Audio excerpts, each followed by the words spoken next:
Bueno, bienvenidos a todos. Les voy a pedir que por favor pongan su micrófono en silencio porque si no se oyen pequeñas interferencias y que todas las preguntas que quieran las manden por chat y yo las voy a gestionar. Y bueno, bienvenidos a todos. Bueno, pues decidimos hacer este webinar como un compromiso social para todos los terapeutas y psicoanalistas que estamos pasando por este momento tan difícil, por esta situación que genera tanta regresión en todos nuestros pacientes, en los grupos también, en nosotros mismos, y como una acción para esta comunidad terapéutica de APM, pero también a todos los demás psicoanalistas y psicoterapeutas. Y este es un conversatorio para poder compartir reflexiones con esta nueva modalidad y poder pensar asuntos que tienen que ver, por ejemplo, con el encuadre, con este nuevo setting, cómo regresaremos eventualmente a la normalidad, ¿no? Cómo se manejan estos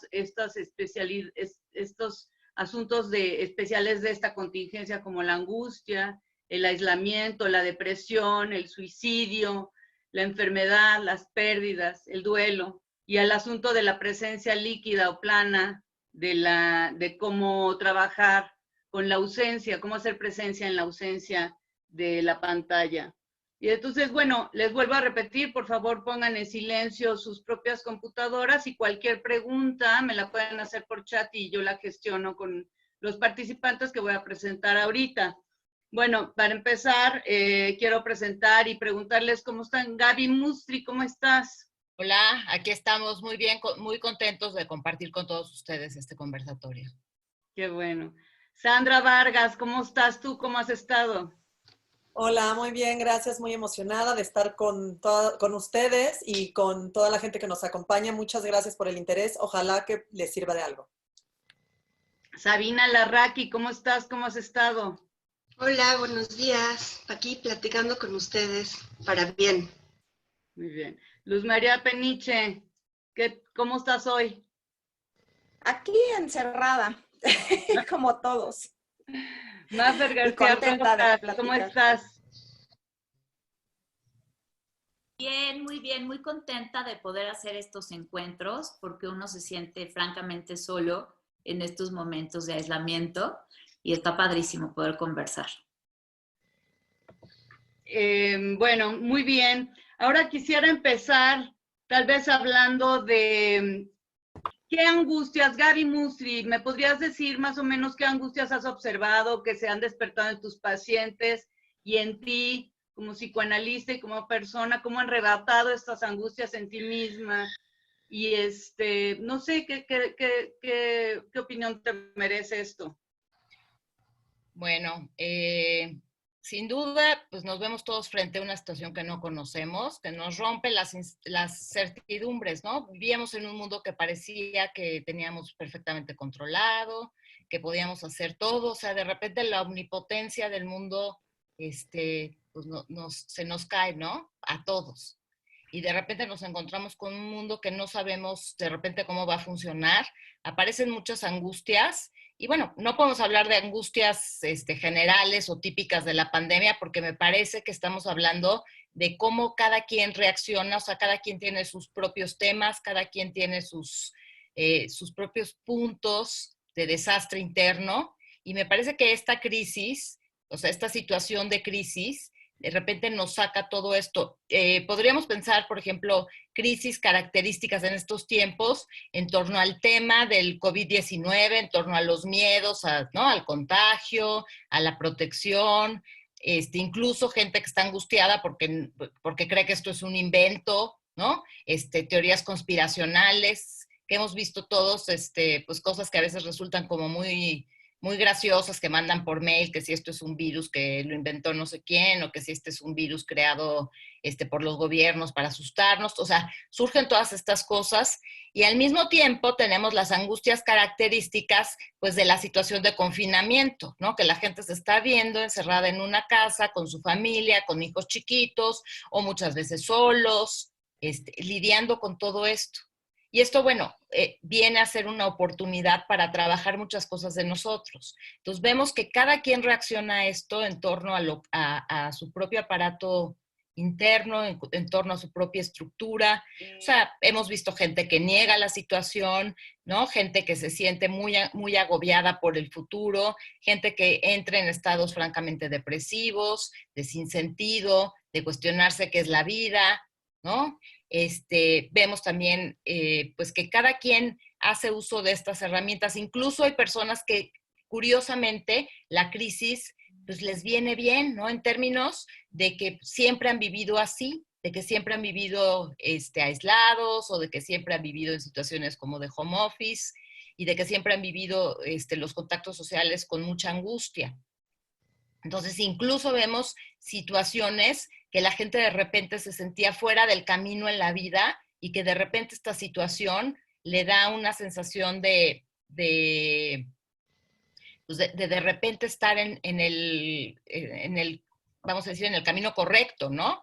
Un ejemplo curioso, que en una entrevista que le hacen al psicoanalista neoyorquino Michael Hagen, que él comenta, que dice que de repente una paciente que se lavaba las manos reiterativamente, que tenía una situación obsesivo-compulsiva, de repente ella dice, bueno, pues ahora todo el mundo está como yo. Curiosamente todo el mundo está igual, lavándose las manos 20 veces al día, y entonces lo que yo he hecho toda mi vida, que era un problema, ahora se vuelve una conducta típica. Entonces, curiosamente también vemos todo eso. No, y algunas parejas que tienen una sensación de control porque están todos metidos en la casa, ¿no? Como poblaciones más vulnerables, como podrían ser las mamás con hijos chiquitos o los adolescentes. Bela, ¿tú tienes algo que decirnos sobre eso?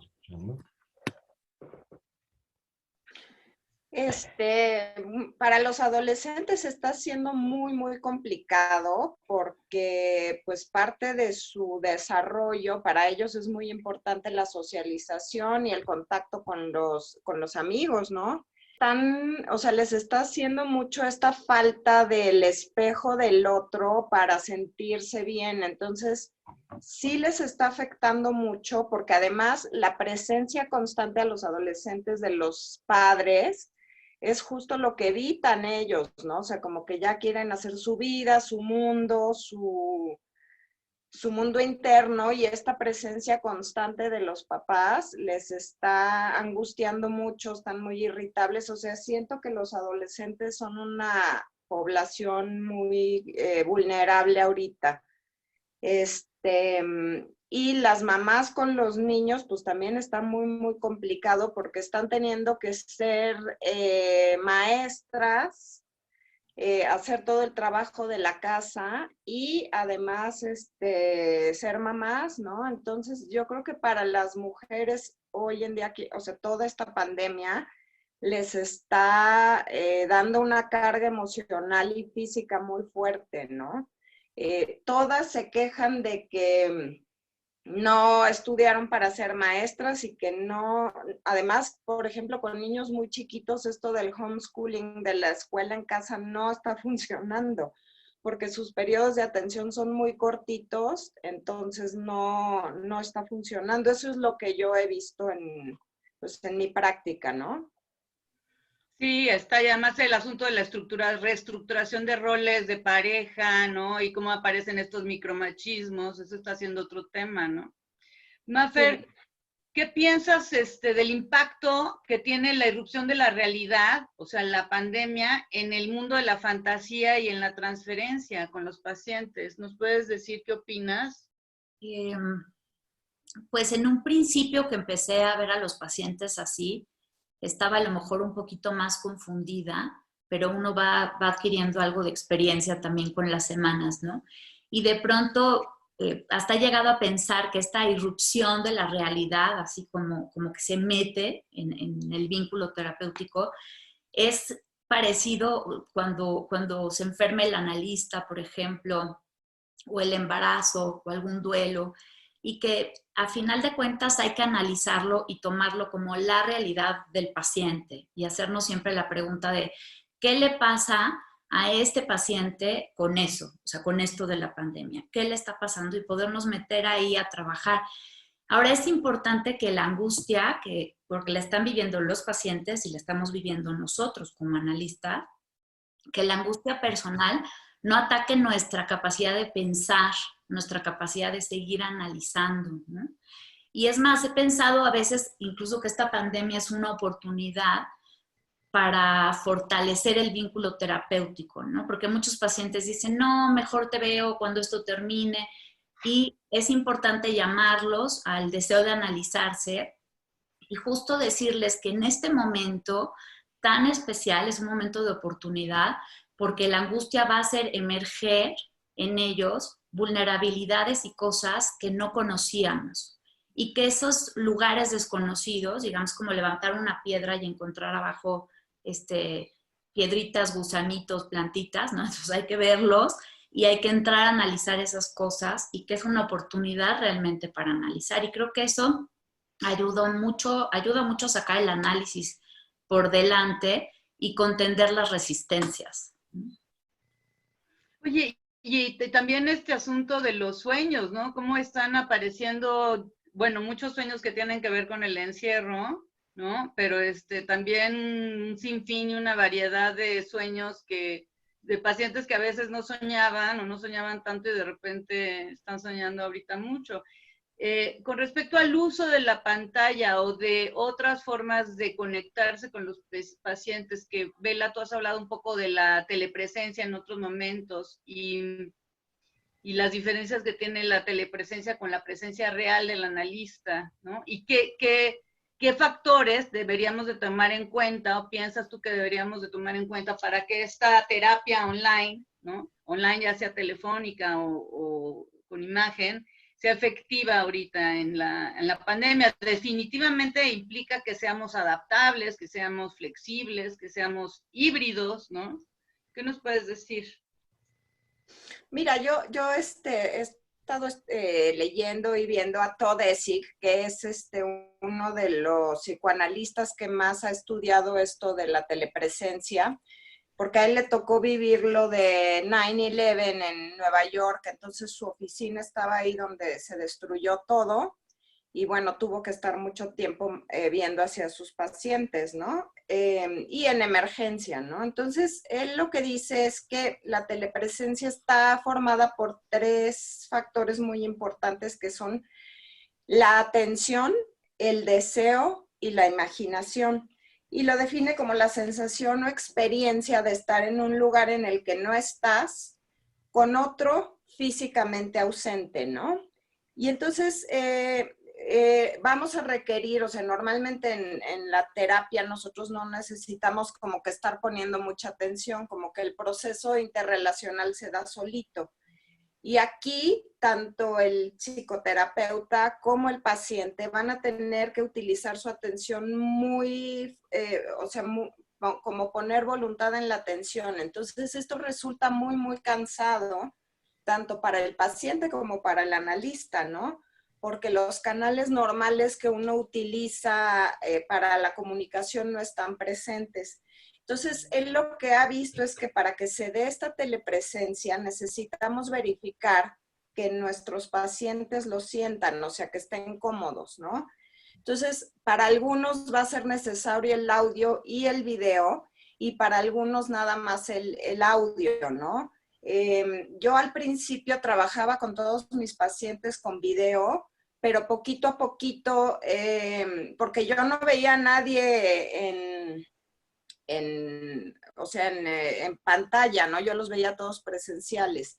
Y tiene uno que ir viendo cada paciente que le funciona más, según el tipo de tratamiento que tenían, ya sea psicoanálisis o psicoterapia, y si estaban en diván o sentados, pero también las diferencias individuales. Ahorita ya estoy viendo muchos, nada más por teléfono, porque para ellos es mejor, como que lo sienten mejor. Y otra cosa que tenemos que tener también en cuenta con la telepresencia es que hay mucha más desinhibición en los pacientes suceden estos 2 fenómenos, o se desinhiben o hay una muy, muy alta defensa en el sentido de que ya no comparten nada. Entonces uno tiene que estar pendiente de esto para pues platicarlo con el paciente, ¿no? Y nosotros nos sentimos como manejando en la niebla, o por lo menos así era que me pasaba a mí, ¿no? Me acuerdo que al principio me ponía mis lentes para ver de cerca y ni con los lentes veía bien, ¿no? Pues no sé si después ahondamos en algo, pero en algo más, Quería pero volverte ya... a preguntar, si nos puedes volver a dar el dato, por favor, que esta es una pregunta. El autor que mencionaste del 911, por favor, con más Todd, detalle. O sea, bueno, el nombre. Todd Essig. T-O-D-D. Essig, E-S-S-I-G. Ok. Muy bien. Sí, gracias. Muy interesante. Y luego profundizamos más en esto si quieren, al ratito.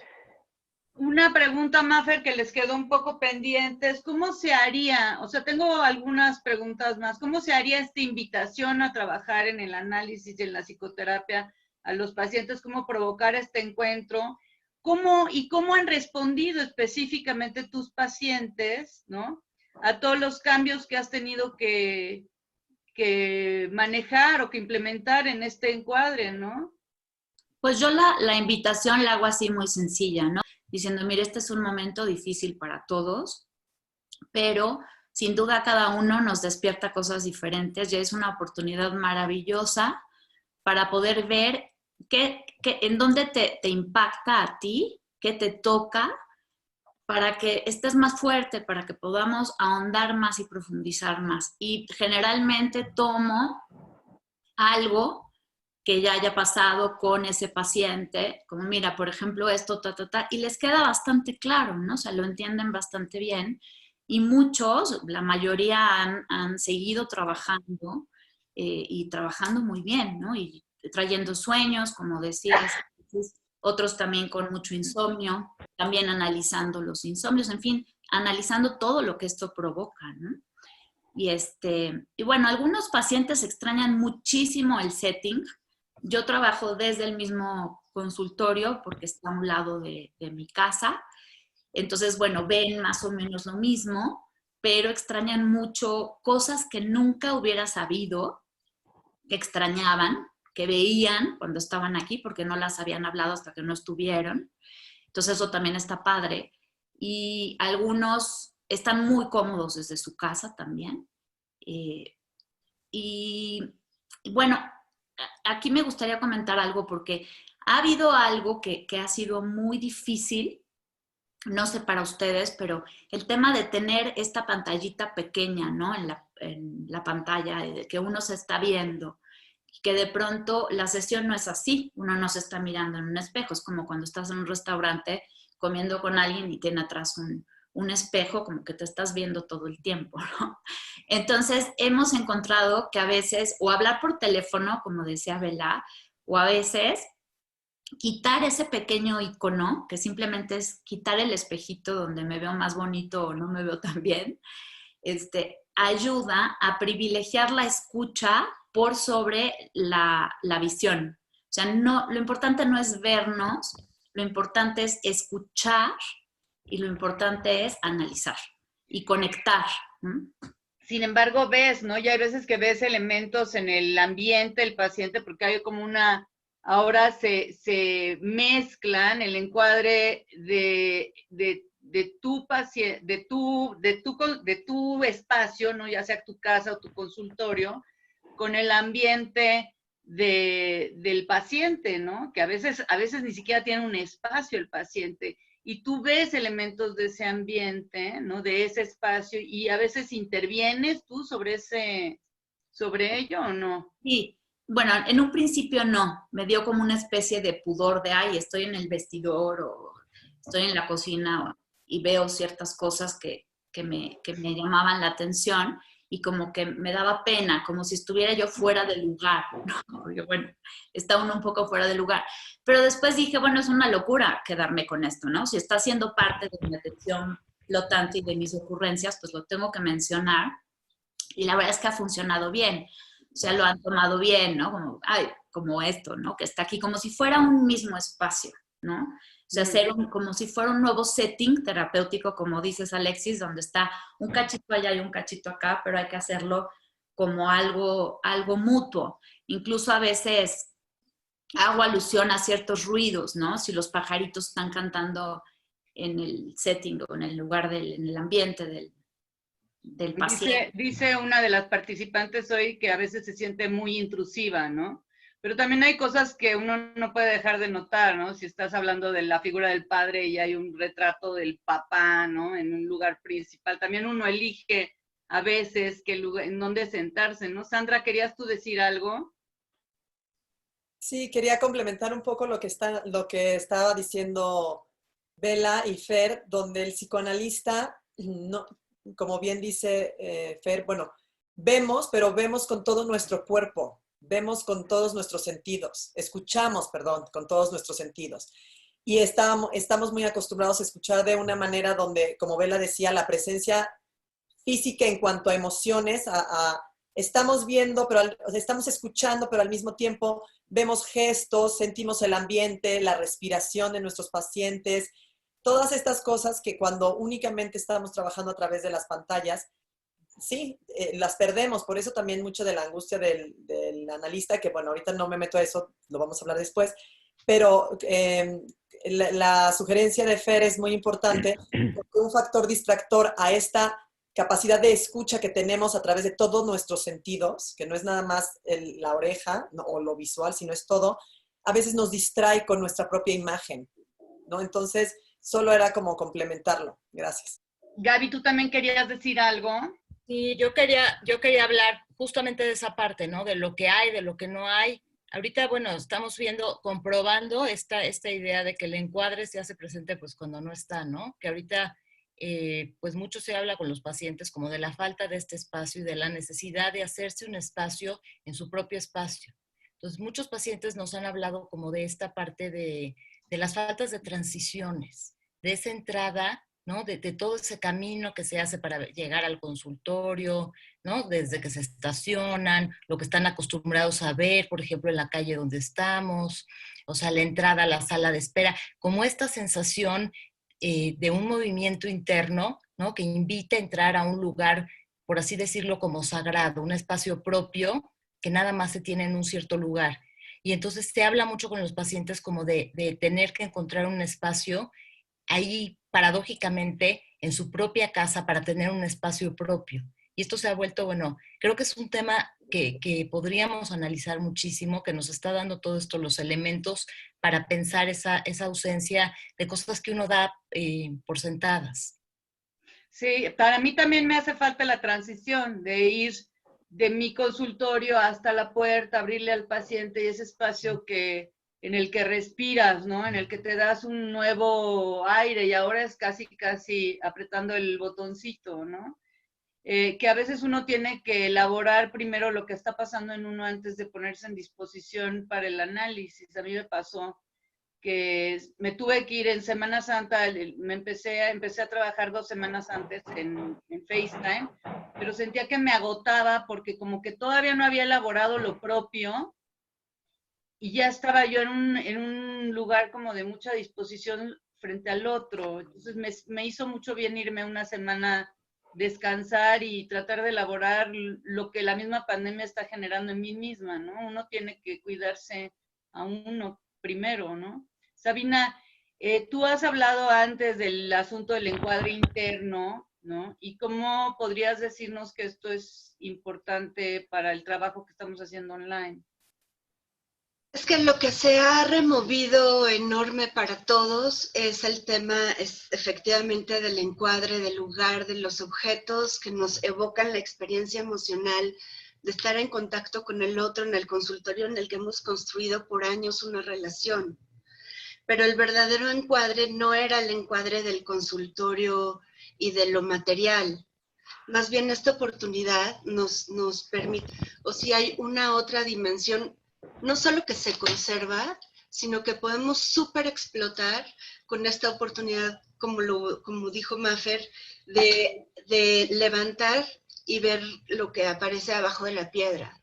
nunca se nos hubiera ocurrido levantar esa piedra.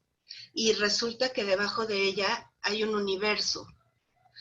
Pero como nunca se nos hubiera ocurrido levantar esa piedra, el habernos visto obligados a hacerlo, de los dos lados, por supuesto, es angustiante, es sorprendente, es desconcertante. Y entonces es cuando la pantalla que nos estamos viendo obligados a utilizar se puede convertir como en un muro, como en una barrera, como en una dificultad, como un problema que tenemos que nos detiene para hacer lo que deberíamos estar haciendo. Y esa barrera se construye desde los dos lugares, pero yo siento mucho, sobre todo, desde la sobreexigencia del analista, de que no pase nada y todo quede perfecto y la comunicación continúe en condiciones de las que nadie sabe nada.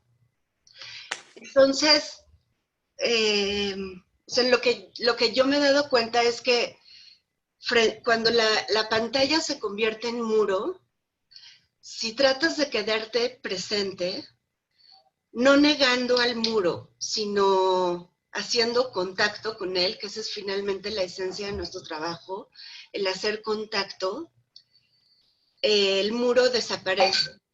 Hay pantallas que son muros y pantallas que son ventanas. Había una persona con la que yo aquí en el consultorio tenía siempre algo de dificultad para hacer contacto con ella y no alcanzaba y no alcanzaba. Y de pronto nos movimos a la pantalla y ¡fum! Se abrió un universo, se abrió un canal que nunca habíamos compartido antes. Esa es la pantalla ventana. Tenemos que ver cuando la pantalla muro está sostenida por nosotros. Y lo otro que quería decir, perdón que ya me enrollé, sobre lo del encuadre interno, es que nosotros sostenemos el encuadre con la actitud y la escucha analítica. Eso es lo que sostiene la relación y eso es lo que es el propósito de nuestro encuentro. Que no se nos olvide eso.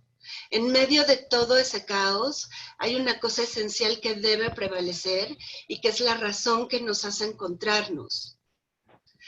El terapeuta debe ser un soñador pensante de la relación que nos convoca.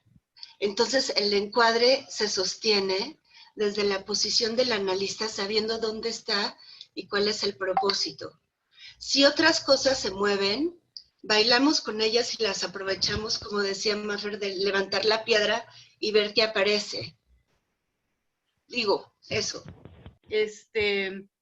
Muy bien, gracias, Sabina. Bela quería decir algo, creo, tengo entendido.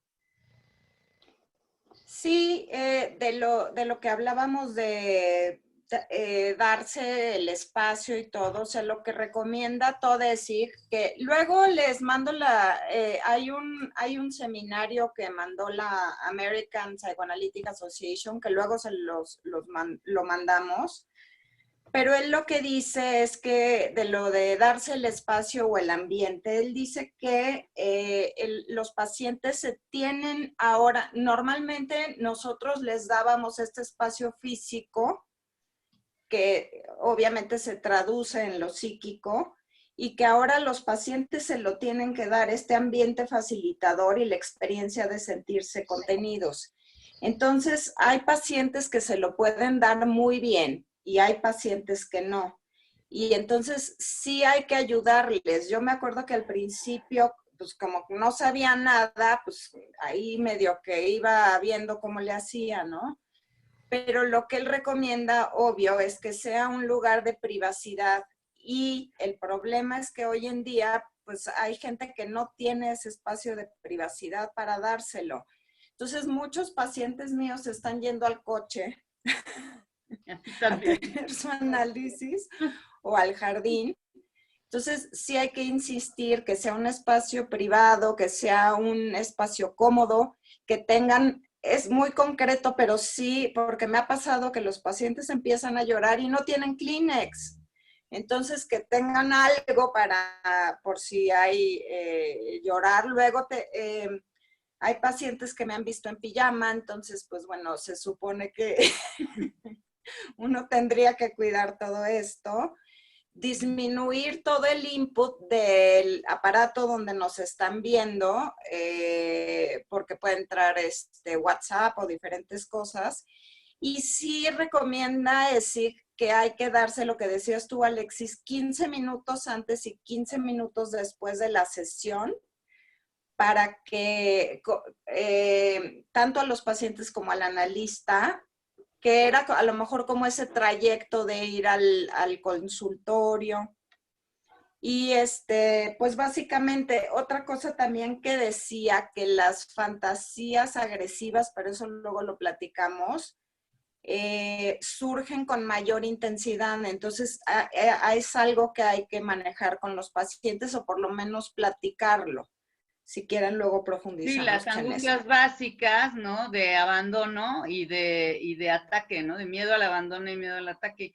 Gaby, vamos ahorita a hablar de un poquito del insomnio y de los sueños, que me gustaría que Gaby hablara, que ella da mucho la clase de sobre sueños. Y luego vamos a entrar al tipo de intervenciones y a los asuntos de la resistencia, y también vamos a hacer una pregunta sobre la intervención con niños. Son las preguntas que ustedes van haciendo y las estoy tomando en cuenta. Pero Gaby, ¿nos puedes platicar, por favor, un poco más de esto del soñar y el no dormir? Sí, bueno, es algo que se menciona mucho, ¿no? Los pacientes hablan mucho de situaciones de insomnio, de diferentes tipos, y también de sueños muy vívidos. Ahora sí que tomamos a nuestros ancestros psicoanalíticos, tenemos como muchas posibilidades de responder todo esto. O sea, Freud, por ejemplo, hablaba del sueño como esta vía regia, pues para conocer los deseos inconscientes, ¿no? Ahí, posteriormente, los Bion y los autores postbionianos hablan mucho de esta parte de los sueños como esta posibilidad de elaboración psíquica, de trabajar psíquicamente, de digerir mentalmente, ¿no? Todo esto que se nos presenta en la realidad. Y ahorita creo que más que nunca lo estamos viendo. Sabemos que continuamente estamos teniendo que lidiar con muchísimas cosas nuevas, todo lo que han mencionado, ¿no? En la vida diaria, los pacientes están teniendo que adaptarse, pues a trabajar online, a estar con la familia cuando nunca habían estado, a lidiar con el bombardeo de noticias, de fantasías colectivas que se están moviendo, un sinfín de estímulos, estamos bombardeados, ¿no? Y sin darnos cuenta, pues nuestra mente está teniendo que lidiar con todo esto, que digerirlo, que trabajarlo, que darle un sentido. Y entonces, bueno, pues he ahí el insomnio, ¿no?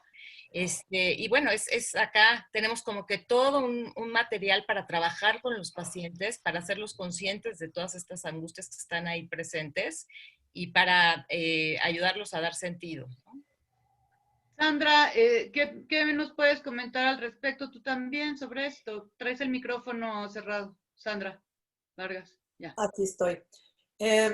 Bueno, a mí lo que me gustaría recalcar un poco en esto de trabajar en línea con nuestros pacientes es que no es nada más ahorita, y sobre todo nuestra conferencia, que por eso se organizó, no es única y exclusivamente el trabajo por teleconferencia, ya sea teléfono o a distancia, porque yo creo que algunos, si no todos de nosotros, hemos tenido pacientes a distancia, ya sea que viven en el extranjero, ya sea que se acordó en el encuadre por alguna situación extraordinaria. La particularidad de este encuentro y de lo que estamos viviendo a manera masiva es que esto, aparte, incluye una situación mundial, es decir, no solo es hablar de la teleconferencia y el cambio en el encuadre en nuestro trabajo, sino al mismo tiempo sumado a una situación de pandemia mundial que nos tiene en general a todos muy angustiados. Y como han dicho mis compañeras, el psicoanálisis, porque esto es una conferencia psicoanalítica, trabaja con todo lo que sucede. También Fer lo mencionaba por ahí, y Winnicott es alguien de los que ha hablado de estos, entre comillas, errores del terapeuta, que tiene que ver con que no son errores, sino tenemos que ponerle palabra a lo que pasa, ¿no? Incluir todos estos elementos, hablar como si fuera cualquier otra situación también. Con esto no me refiero a normalizar o hacer no pasa nada, sino que busquemos en nuestras herramientas y en nuestras capacidades. La respuesta está ahí, porque simplemente el tema es distinto, entre comillas. Pero bueno, no me quiero adelantar a lo que nos pasa a los analistas, porque ese va a ser un tema más adelante. Pero esto de los sueños, esto que comentaban de los temas de conversación, sí, se incluyen. Incluso no necesariamente va a haber más o menos sueños, pero lo que sí es que va a haber muchos temas que se despliegan frente a los cuales vamos a tener oportunidad de trabajar. Sabina, además de que quieres hacer un comentario sobre lo que hemos estado hablando, también me preguntan que expliques un poquito más lo del soñador pensante. Bueno, es nuestra función analítica, la de poder soñar la comunicación El reverie, ¿no? primitiva o inconsciente que está sucediendo.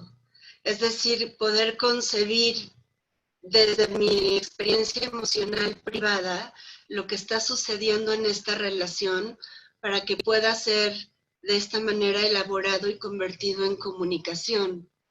Es una escucha que tiene que ver con este segundo oído o con la visión binocular que describía Bion, en donde si tienes una escucha, un oído puesto a lo consciente, al mundo externo, a la situación actual, al encierro en el sentido de no poder salir de un departamento.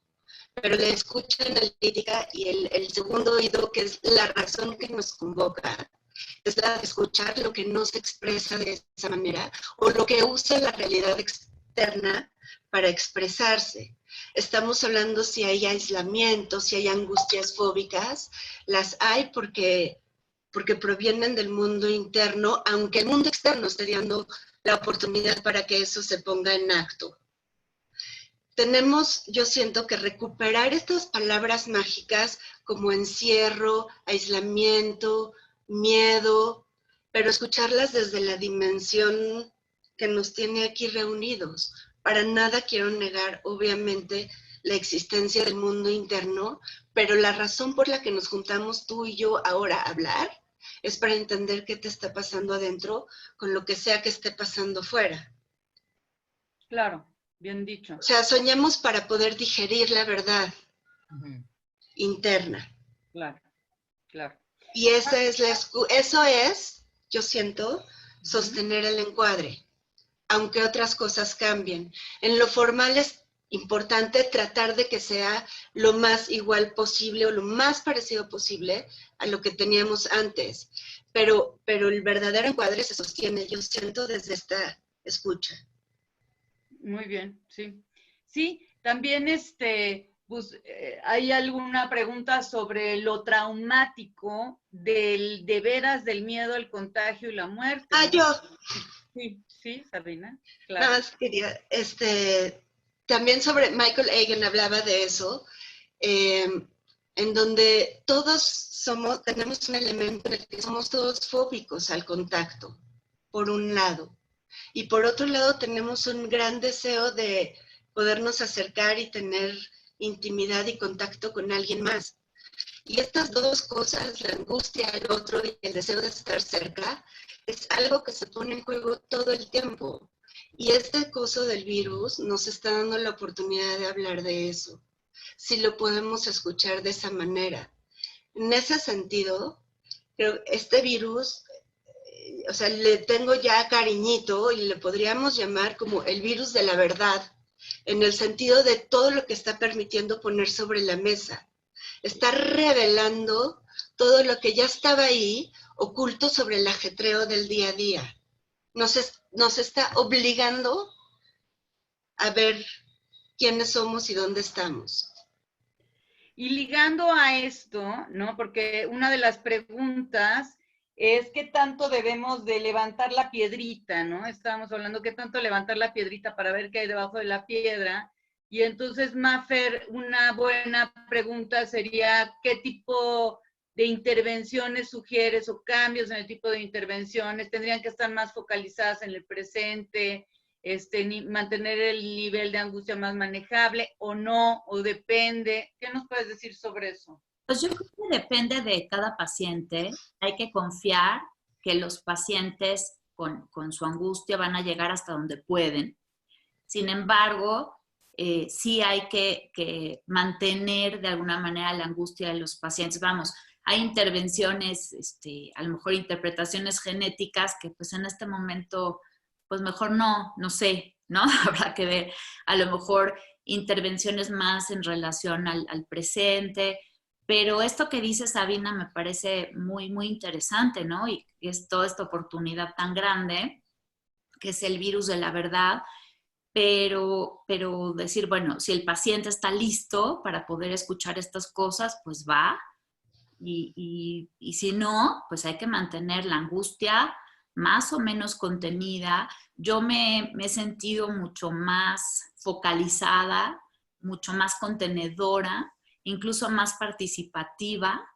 De pronto hablo más, o sea, estoy más habladorcilla, y de pronto también como que tengo que hacer ciertos gestos con esta sensación de que tengo que suplir, o como ponerle más input Yo hice para suplir un análisis del análisis de Freud. Por favor, ¿pueden poner en silencio los micrófonos todos? Para Ya. suplir de alguna manera la presencia física que comunica muchísimas cosas de suyo, ¿no? Son canciones textuales a partir de significados. ¿Se nos está colando otro audio de alguien o alguien tiene abierto el micrófono? Ok. Y bueno, pues creo que en ese sentido, ¿no? Como ir conectando con el paciente, y uno también dice, no, esto es excesivo y lo guardo para otro momento, o no, es momento de trabajarlo. Si el paciente lo trae, es momento de trabajarlo, probablemente, ¿no? No sé si eso responda. Porque como lo traumático que implica el COVID, ¿cómo se llama? La realidad del contagio, la realidad de la posibilidad de la muerte, ¿no? Nada como una pandemia para hacerse cargo de la angustia de castración, ¿no? Pero en estas situaciones traumáticas obviamente generan un jalón de situaciones anteriores que se despiertan. Entonces, también hay aspectos resistenciales, como la gente que permanece, los pacientes que permanecen en el COVID. ¿Qué opinas de eso, Sabina? ¿Qué podrías decir de las resistencias, tanto del paciente con el asunto del COVID, pero también del analista? Porque lo que hemos visto es que muchos también hemos mostrado aspectos resistenciales al cambio. Bueno, todos, parece ser que es algo común a todo el universo, es la resistencia al cambio, ¿no? Digo, Freud lo dice claramente a lo largo de toda la obra, de principio a fin, sobre todo al fin. Entonces, ¿qué me dices tú de las resistencias de los pacientes y de la resistencia del analista? Hay muchos pacientes que dicen, yo ya mejor me voy, ahí nos vemos. ¿Qué nos puedes decir de eso, Sabi, por favor? Bueno, mi respuesta personal al paciente en este momento es que hacemos absolutamente lo que quiera. ¿Absolutamente qué, perdón? Lo que quiera él. Ajá. Lo que él quiera, o sea, si quiere seguir, seguimos, la misma frecuencia, diferente frecuencia, por teléfono, por Skype, parados de cabeza, un día así, como ellos digan, como ellos quieran. O sea, que digan cómo, y lo sostenemos así, no es que vaya cambiando, ¿no? Que ellos digan cómo quieren que sigamos trabajando, cómo se sienten bien, cómo les es posible. Hay tantas cosas en juegos, desde el lugar físico hasta lo económico. Yo, o sea, como que por supuesto doy un paso para atrás, y como ellos quieran continuar, así quiero continuar.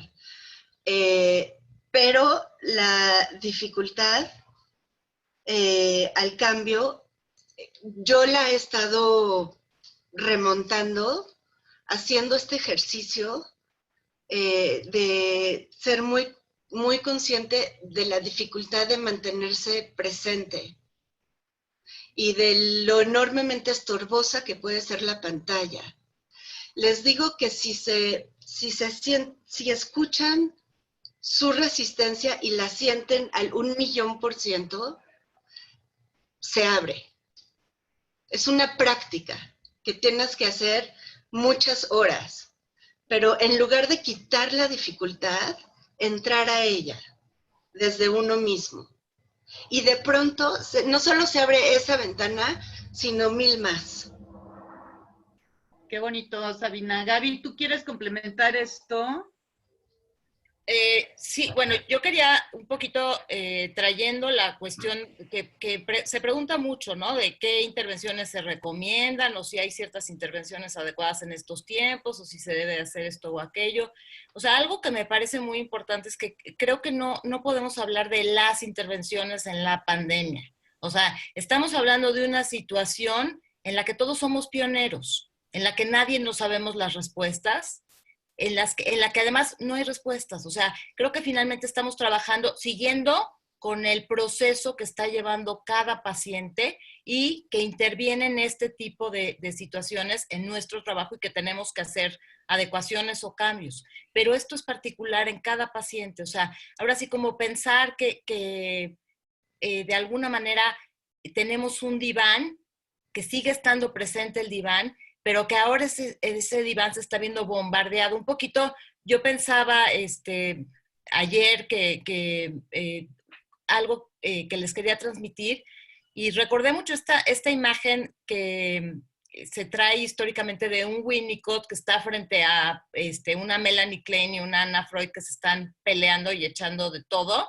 en una reunión en este momento de las controversias que ellas tenían, y que Winnicott de repente están en la Segunda Guerra Mundial oyendo los bombardeos y Winnicott nada más se levanta y les dice, oigan, ¿no? Quiero hacerles saber que están bombardeando Londres, y se vuelve a sentar, ¿no? Creo que así estamos en el diván con los pacientes frente a esta situación que aparecen otros factores, pero seguimos el proceso de los pacientes. Eso no hay que olvidarlo. Entonces yo creo que no tenemos que planear intervenciones, tenemos que hacer lo que siempre hemos hecho, escuchar al paciente, seguir digiriendo lo que el paciente nos está diciendo y ayudándole a elaborar sus temas. Entonces no hay nada hecho a la medida. Acá está lo que nos dicta nuestra conciencia, nuestro criterio, ¿no? Lo que nos dicta nuestra intuición. O sea, aquí es ser más humanos que nunca, y además como analistas nos está ayudando también a descubrir muchas de nuestras posturas, ¿no? A poner claro en muchas de nuestras posturas analíticas y muchas de nuestras posturas de vida. Y eso es a lo que hay que hacerle caso. Entonces, cada situación hay que verla en particular. Sirve mucho ahorita, bueno, platicar con colegas, lo que estamos haciendo ahorita, compartir nuestra experiencia, que creo que es lo más rico, pero no vamos a llegar a teorías. A lo que vamos a llegar es a encontrar una práctica en la que podemos compartir nuestros dilemas, pero no hay la intervención, y eso sí me parecía muy importante como mencionarlo. Sabina dijo ahorita quiero que hable Bela, pero quiero hacer una aclaración con respecto a lo que dijo Sabina de lo que el paciente quiera, pero eso no implica que no haya un encuadre. O sea, tal vez se tiene que reacomodar el encuadre, pero el encuadre es el encuadre. Desde que Sabina habla de un encuadre interno, pero también un encuadre platicado con el paciente, hablado y concertado con el paciente, pero es un encuadre que tiene que estar ahí, ¿no? En silencio, claro, pero ahí está. Sí, claro. Bela, ¿tú quieres decir que no puedes activar tu micrófono, Bela? ¿No puedes? ¿No puedes? No puede ser que no puedas. Javier, ¿se puede? ¿Ya? Ya. Ajá. Yo lo que quería decir de lo de Gaby es de lo que Gaby dijo de esto que cuenta de Winnicott, me parece muy interesante, y sí me parece también muy interesante que nosotros tomemos esta lección de Winnicott y también de Todesic, que sí es cierto que una pandemia es nuevo para todos, pero él sí vivió en una situación traumática que fue lo del 11 de septiembre. Y él sí recomienda que es muy importante que ahorita, o sea, obviamente van a surgir muchas ansiedades, muchos problemas, pero sí tenemos que contener a nuestros pacientes. O sea, yo creo que sí es una función analítica también, porque esto quién sabe para cuánto, o sea, no sé cuánto se vaya a tardar que estemos así encerrados. Y básicamente, tanto TODESIG como todos los analistas de IPA que he escuchado, porque yo he estado escuchando muchos podcasts y todas las seminarios que han hecho tanto en IPA como en la Asociación Americana. Ahorita nuestro objetivo psíquico es sobrevivir tanto psíquica como físicamente. Y yo creo que sí es importante que lo tengamos en mente nosotros y nuestros pacientes. O sea, esto es una catástrofe mundial y tenemos que asumirlo como tal. Entonces, Oye, en este sentido, ajá, perdón. Sí, no, dime. No, en ese sentido le quería preguntar a Sandra, catástrofe mundial, trauma generalizado, ¿quién contiene al analista, ¿no? ¿Y qué podrías recomendarnos a nosotros, los analistas, los psicoterapeutas, ¿no? En tanto en el trabajo como en lo personal. Gracias, Alexis. Pues sí, un tema importante que yo creo que yo en este conversatorio quería enfocarme es en el papel del analista, en el papel del psicoterapeuta, en nosotros, ¿no?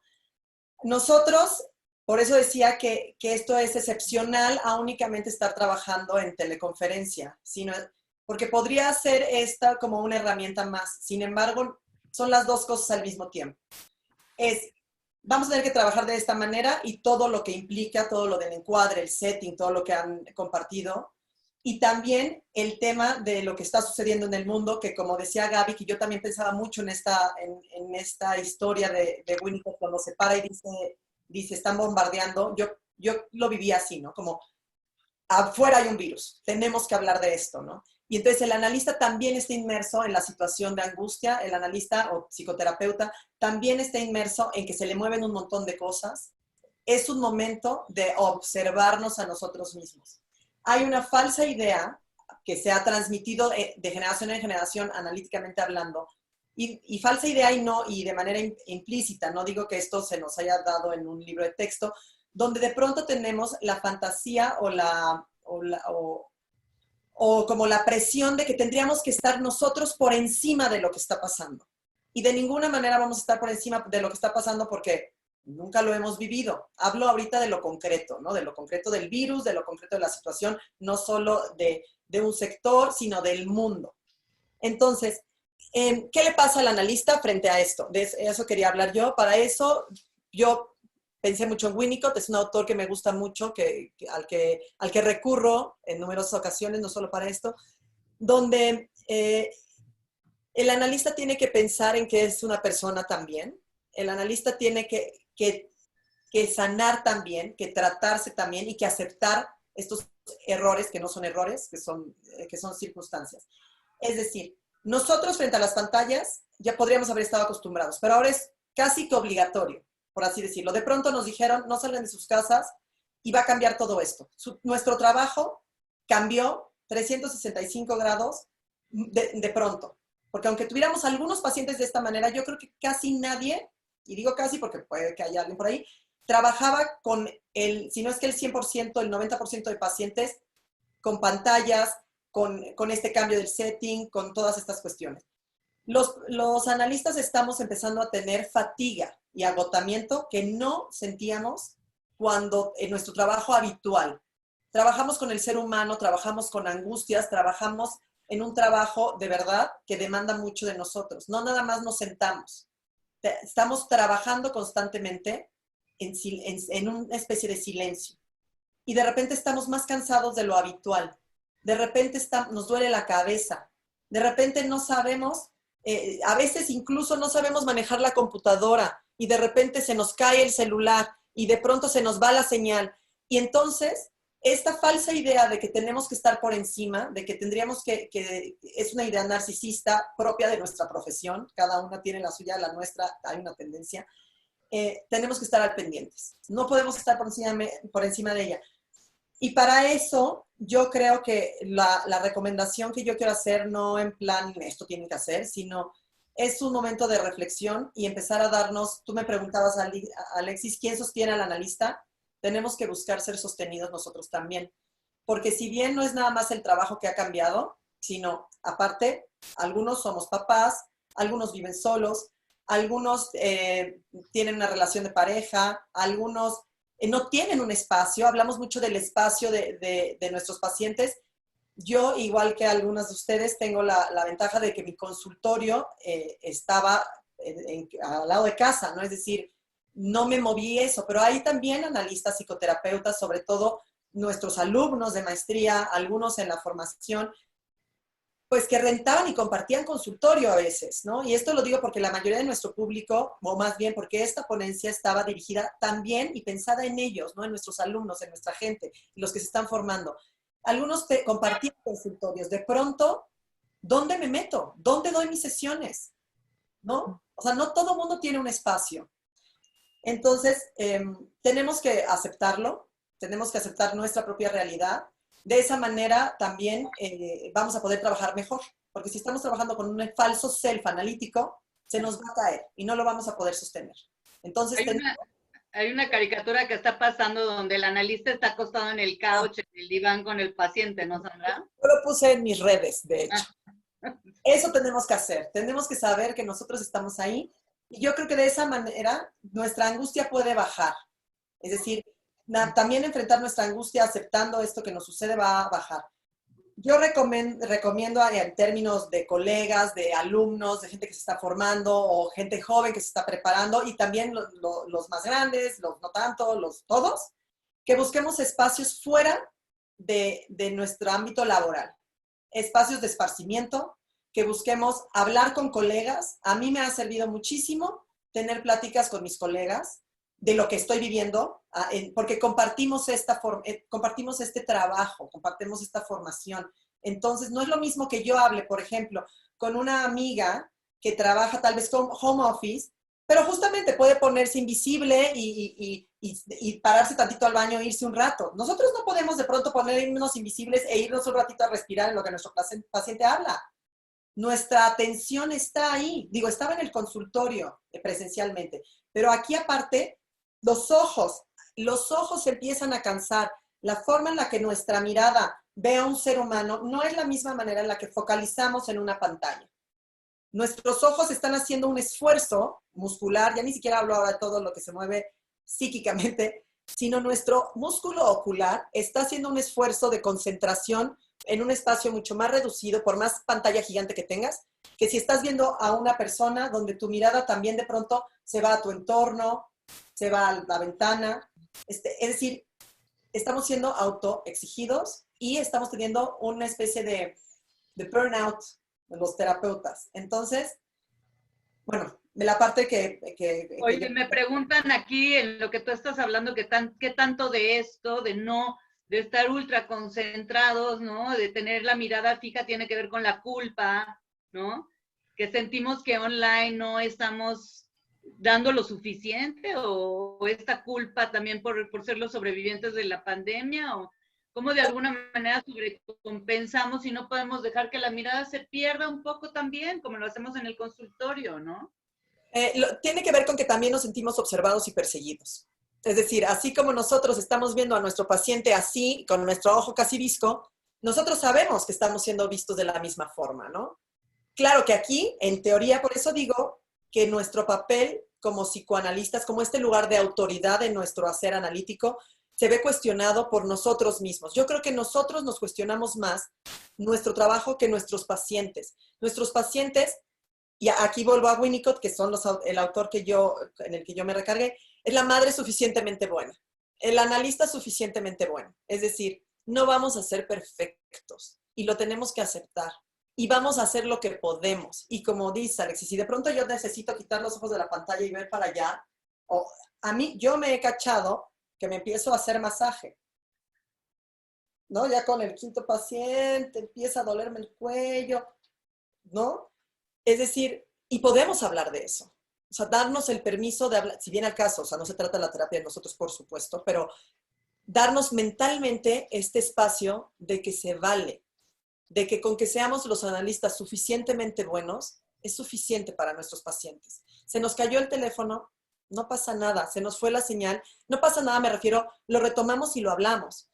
Y ya para concluir la parte del analista, para que entremos a preguntas, si quieres, algo que a mí me ha servido mucho con los pacientes, con mis colegas y en mi vida personal, y por ahí hay un artículo en la IPA, lo pueden buscar en lo de la IPA, es el sentido del humor. La capacidad de reírnos de nosotros mismos, de todo esto que nos está pasando.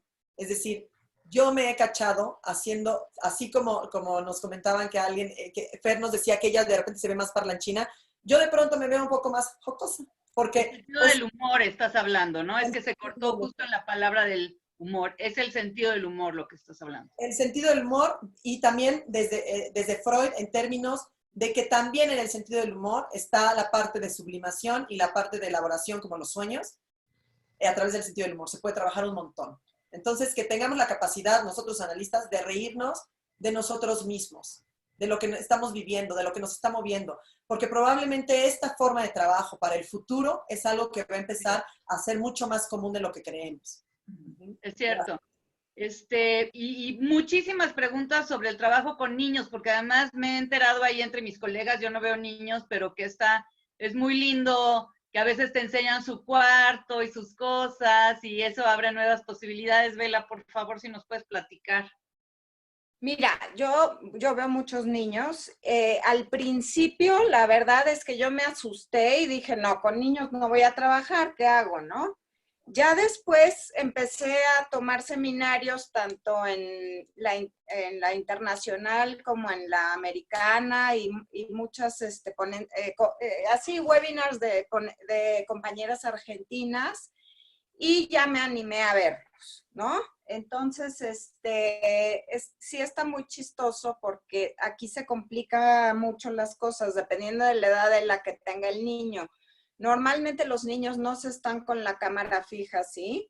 Te traen, ya sea con el celular o en el iPad, por toda la casa. A veces te quedas así viendo al techo y el niño está por ahí. A veces te dejan ahí olvidado. Entonces, el punto acá es que los que tienen que ayudar para la psicoterapia online con los niños son los papás, y darte el espacio y estar de alguna manera ahí como presentes, ¿no? Y entonces uno se da cuenta de cómo cuando te dejan ahí en el celular abandonada y ningún papá te vio, que ahí te dejaron los niños, pues eso también es muy importante porque de alguna manera uno vive lo que el niño vive. Está padrísimo porque están jugando muchísimo a las escondidillas con el celular. Entonces, te apagan, te prenden, te tiran. O sea, como que uno se vuelve el juguete y está súper rico y súper interesante. Entonces, si están viendo niños, déjense jugar con el celular. O sea, lo importante, lo que he visto en el consenso mundial, es que siga habiendo esta capacidad de jugar en el niño y que no se rompa el vínculo. Eso es ahorita lo importante. Y bueno, nos va a dar mucha información o sea, también algo importante que decían es, vamos a tener que mantener muy fuerte la relación con los papás, porque los papás son los que van a permitir o no que la psicoterapia sigue. Entonces, a mí lo que me pasó fue que al principio me dio miedo y dije, no voy a jugar, no voy a hacer nada y no los voy a ver. Y ya que me di el permiso, está siendo muy, muy divertido y muy padre. Y los niños, como son tan espontáneos, de hecho, para mí el trabajo con niños está siendo mucho más enriquecedor, porque te dicen todo y todos los juegos son alrededor del coronavirus, del desaparecer, del estar encerrado. Entonces, no sé si con esto queda más o menos claro o luego profundizaremos más en lo de los niños. Hay un chorro de webinars. El span es más corto, ¿no? Me dicen por aquí, ¿no? Sí. Sí. Y a veces hay algunas personas que he escuchado que dicen que en lugar de ver los 45 minutos, quizá lo ven más seguido, pero menos tiempo. Y con respecto al encuadre, hay muchas preguntas que tienen que ver, les voy a hacer un paneo de las preguntas, ¿no? Cuando ahorita que estás empezando apenas con los pacientes, ¿cómo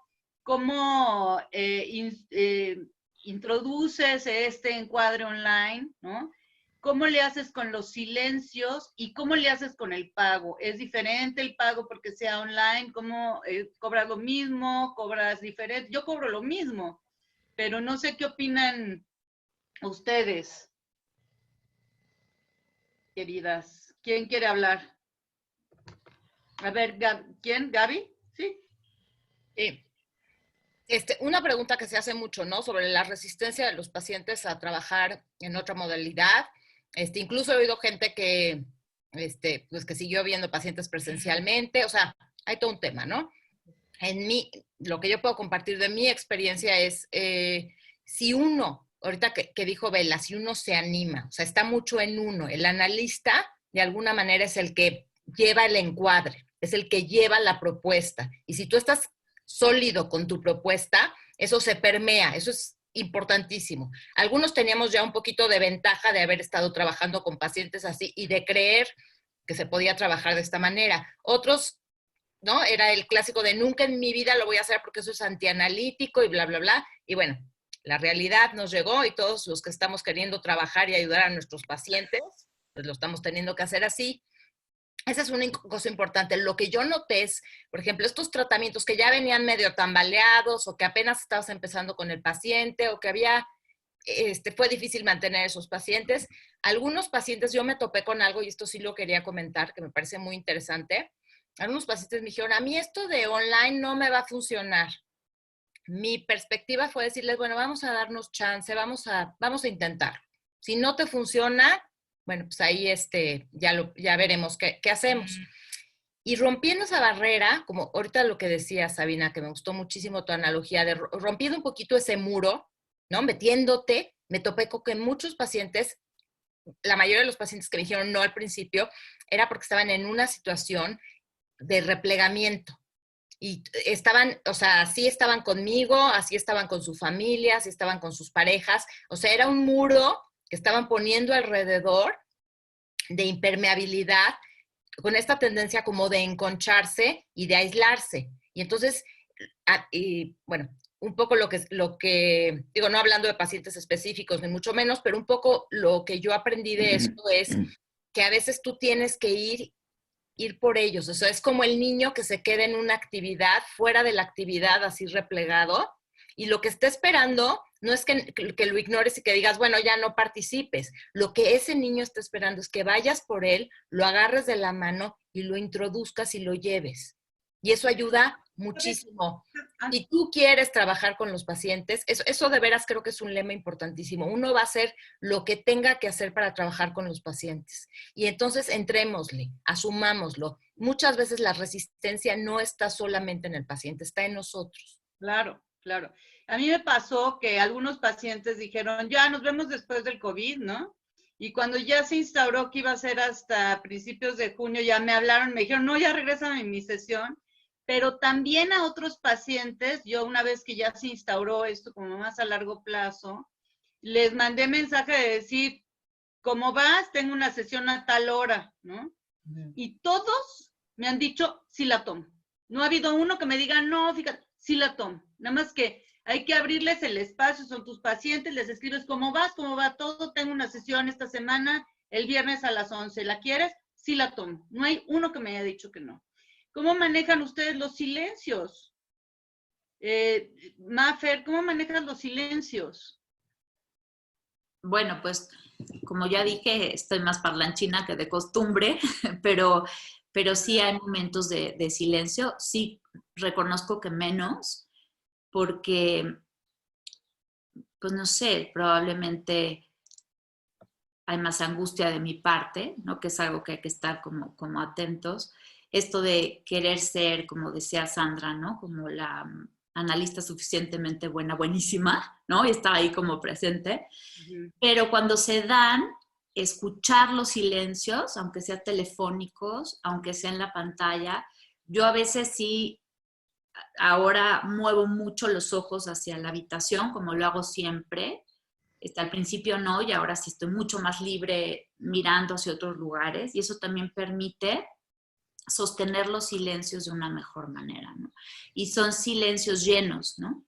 Llenos de contenido, llenos de emoción, y en ese sentido, pues bienvenidos, ¿no? Hay que darlos. Y bueno, en cuanto al pago, pues tienen que pagar, yo digo que el pago tiene que ser el mismo y pues todos nosotros tenemos que pagar impuestos, jóvenes y jóvenes.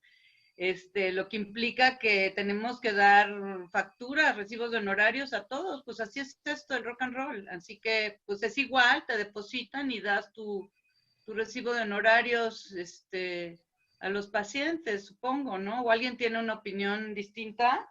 Porque es la ley, hablemos de que estamos, o sea, es de una manera de instalar la ley, es nosotros también estar bajo la ley del pago de impuestos y de recibos de honorarios, etcétera. ¿O alguna de mis compañeras tiene algún comentario con respecto a eso? No, solo quiero incluir que aparte de transferencia, esto es así como dato de cultura general, también existe PayPal, digo, te cobra una comisión, es decir, hay otros medios. Esto es cero analítico. Y yo creo que con el pago y la transferencia o el PayPal o la forma en la que van a pagar, se analiza como se analiza el pago normalmente. Algo que sí cambió en mi caso con los pagos es que yo tenía o he tenido pacientes que a veces me pagaban sesión a sesión y a veces prefieren, nuevamente, yo lo dejo a ellos de acuerdo a cómo estaba acordado en el encuadre previamente, es decir, si ellos me pagaban semanalmente, lo dejé así, es decir, los dejé así, pero con la posibilidad de que había quienes preferían pagar mensualmente. Incluso hubo quien decidió pagar antes, ¿no? O sea, iba a ir muy al principio de todo esto, iba a ir al banco y me dijo, yo prefiero ahorita de una vez porque no sé si va a funcionar esto o lo otro, entonces yo voy y tal. Entonces, como dice Alexis, tendríamos todos que tener recibos y los que no, pues es un buen momento para darse de alta. Pero hay otras formas. Está la transferencia, existe PayPal, te cobra una comisión, como cuando pagas con tarjeta de crédito, lo puedes hablar con el paciente, a veces se reparte, ¿no? PayPal te lo cobra a ti, como quien manda el cobro, y lo puedes, ahí cada quien, esto es libre, ahí puede ser que tú lo asumes el costo o le sumas el 5% como hay establecimientos que lo hacen, o como sea, pero no solo está la transferencia, hay otras opciones, pues, o depósito en cajeros, o sea, hay opciones. También están muchos pacientes afectados económicamente, ¿no? Por la situación. Entonces, claro, pues uno a veces tiene que hacer ciertos ajustes, pues ni hablar, ¿no? Pero es parte del encuadre, se reencuadra, se tiene que volver a hacer un nuevo encuadre, pero ese encuadre, tanto de la frecuencia, de la forma, del pago, como del costo, etcétera, etcétera, se tiene que tomar en cuenta siempre y que quede ahí, ¿no? ¿Cómo vamos a retomar? ¿Cómo vamos a retomar ahora cuando termine esto? Por favor, ¿qué opinan ustedes? ¿Cómo vamos a retomar? No tengo idea de cómo vamos a retomar, pero puedo confesar que sí voy a extrañar la cara de un paciente con la pantalla aquí haciéndomela ver de este tamaño y luego la cara de la otra paciente que solo me permite por celular y entonces le veo una carita de este tamaño, solo así me deja estar. Y las sesiones en el parque y la pijama y los perros y el balcón frente al mar, ¿no? Las sesiones en los coches, en el closet, en la cama, junto a la ventana, y esas sesiones de los pacientes que regresaron a la casa de sus padres, a su recámara infantil. Los que te hablan así sin dejarte de mirar y no te permiten mover 1 milímetro los ojos porque se nota, y los que ni te voltean a ver ni siquiera para despedirse. Que de uno para otro se aparece con barba y la que a la siguiente de pronto está rapada porque no tenía nada más que hacer. Todos esos espacios son increíbles, pero no porque sean cambios en los espacios físicos, sino porque son nuevos espacios psíquicos de los que nos habíamos estado perdiendo todos estos años. Me dicen que necesitamos, Javier, ¿cómo vamos de tiempo? ¿Tenemos suficiente tiempo para seguir conversando, compartiendo? ¿Dónde está Javier? ¿Está por ahí? Aquí presente. Díganos. Sí, aún nos quedan unos minutos, doctora, por si quieren aclarar algunas preguntas. Todavía tenemos unos minutos. Pero muchos, ¿no, Javier? Sí, unos 15, 20 minutos todavía. Ok.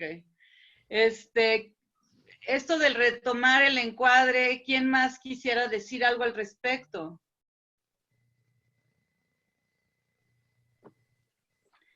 Yo, ¿puedo? Sí, ¿puedes? Yo creo que tenemos que tener la esperanza de que un día vamos a volver a estar juntos. Eso es lo que yo creo, ¿no?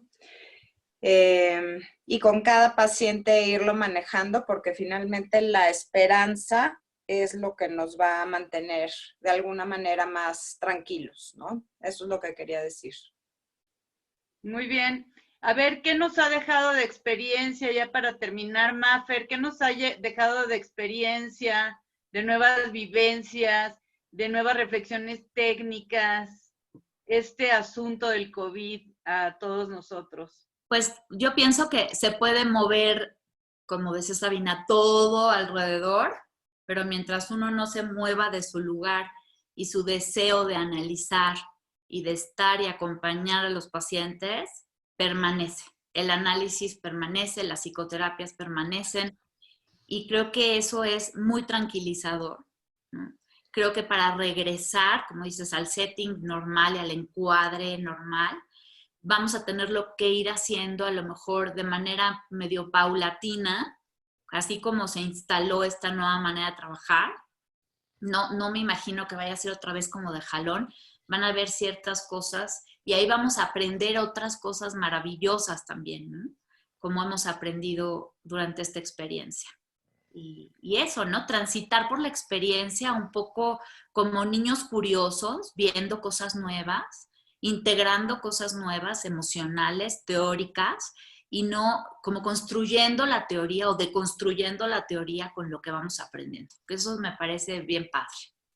Bella, ¿tú qué opinión tienes? Saludos a Honduras, que nos están viendo desde Tegucigalpa. Gracias. Bella, ¿querías hablar un poco más de esto, de la fragilidad, de la mortandad? Bella. Mira, yo, fue el congreso de COWAP la semana pasada. Y entonces viví esta parte de la agresión que dice Todesig. Los medios virtuales, o sea, cuando un paciente viene, si tiene alguna cuestión agresiva, luego uno lo nota o a lo mejor se puede hablar. Entonces, a mí me parece que sería importante que exploren todos cómo están manejando sus pacientes la parte agresiva, las fantasías agresivas, porque parece ser que estos medios despiertan mucho eso. Entonces, y no sé si se estén hablando o no se esté hablando con el paciente, entonces sería útil que lo platicaran, ¿no? Les cuento porque a mí después del congreso, que es similar a esta experiencia, me quedó una sensación rara después, como que no sabía yo qué era. Y ya que estaba leyendo a todo eso, dije, es que es eso, ¿no? O sea, como que no hay un freno de la agresión. O sea, por un lado hay más, se puede actuar más, porque si yo me harto, apago la cámara y ya. Pero por otro lado no está ese freno de lo corpóreo, de la agresión. Entonces, a mí me parece útil platicarlo con los pacientes, o sea, que se pueda hablar, ¿no? O sea, algunos te dicen, no, a mí no me ha afectado y está muy padre, pero sí, porque pues también eso es una función analítica de contener todo esto. Y luego de la fragilidad y de la mortalidad también quería hablar. Obviamente esta pandemia nos está moviendo a todos, a uno como analista y a los pacientes, la vulnerabilidad, la fragilidad y la mortalidad. Y yo creo que es algo importante que idealmente tendríamos que nosotros manejar personalmente y que ellos también lo puedan hablar, porque es el tema que se está moviendo más fuerte de todo, ¿no? O sea, la mortalidad, la vulnerabilidad, la fragilidad. Es lo que quería decir. Gracias, Sabina. Tú, por favor, algunos comentarios finales sobre esto que has aprendido, que te ha dejado.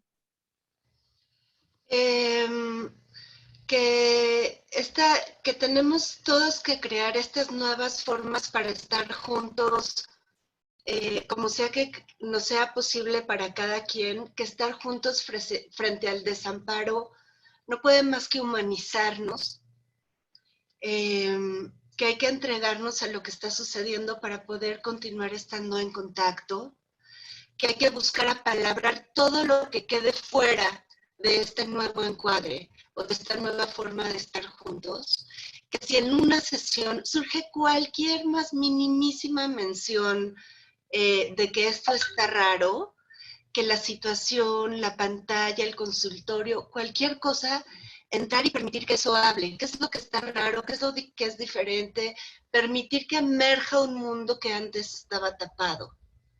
Gracias, Sabina. Sandra, tu famous last words que tienes para nosotros. A mí en lo personal, me ha movido muchas cosas, no solo, digo a todos, la forma, me pasa un poco como comentaban, bueno, Bella hablaba de los niños, pero yo creo que como adultos y los que trabajamos con adultos también tenemos que permitirnos jugar. Hablan también de los adultos mayores que tienen mayor dificultad por el asunto tecnológico. Ah, ok. Bueno, ¿quieres que hable de los adultos mayores? No, quiero que hable de lo que tú quieras, nada más te estoy comentando. Bueno, lo de los adultos mayores, lo que podemos hacer y que también es esta parte de ser flexibles, es tal vez, si se puede, incluir a tal vez algún hijo, sobrino, bla, bla, bla, que les ayude. Yo tengo un adulto mayor y se le facilitó, por ejemplo, por el Messenger del WhatsApp.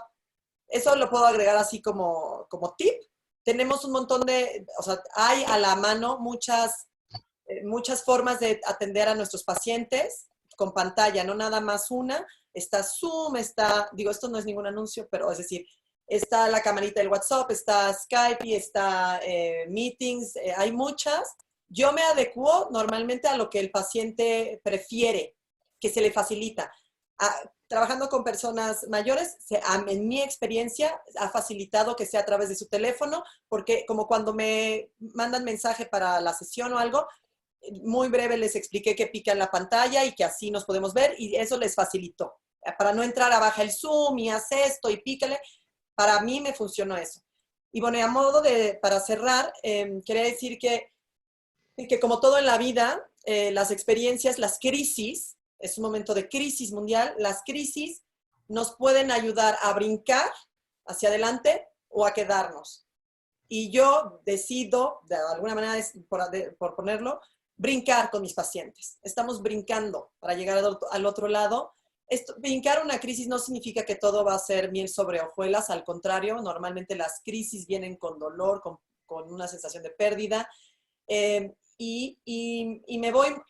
Yo trabajé en algún momento con mamás, con mamás, y a mí me sirve y soy mamá, a mí me sirve muchas veces pensar esto como la madre suficientemente buena, volvemos, donde a veces, metafóricamente hablando, o no lo sé, doler esto junto con nuestros pacientes, desde nuestra parte humana, es decir, acompañarnos en esto, es sumamente enriquecedor, ¿no? Tanto para ellos como para nosotros. No volvernos de papel.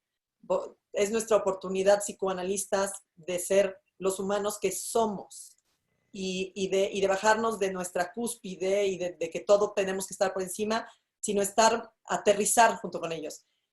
Cada quien a su forma y nunca olvidando, por supuesto, todo esto que nos ayuda. Pensaba que estamos los psicoanalistas también muy acostumbrados a estar, el encuadre, el setting, protege a los pacientes y nos protege a nosotros también, ¿no? Y de pronto nosotros nos vemos desprotegidos con esto. Lo que decías, Alexis, de pronto, o de pronto entra la otra llamada y irrumpe, ¿no? Estos 15 minutos, o el paciente que normalmente llegaba antes, pues ahora llega antes en el teléfono también, ¿no? O hay unos que llegan después, unos que avisan, todo eso se analiza o por lo menos lo almacenamos. Entonces a mí se me hace una oportunidad increíble para la creatividad, para crecer, sin que esto signifique que tiene que ser miel sobre hojuelas, ¿eh? Es decir, con todo lo que implica. No quiere decir que tenemos que estar ahí felices todo el tiempo. Es muy doloroso también, ¿no? Es cansado, lo que yo les decía al principio. Entonces, Saludos a El Salvador, que también nos están viendo desde El Salvador. Gaby, tú, tus últimas reflexiones, tus últimos aprendizajes.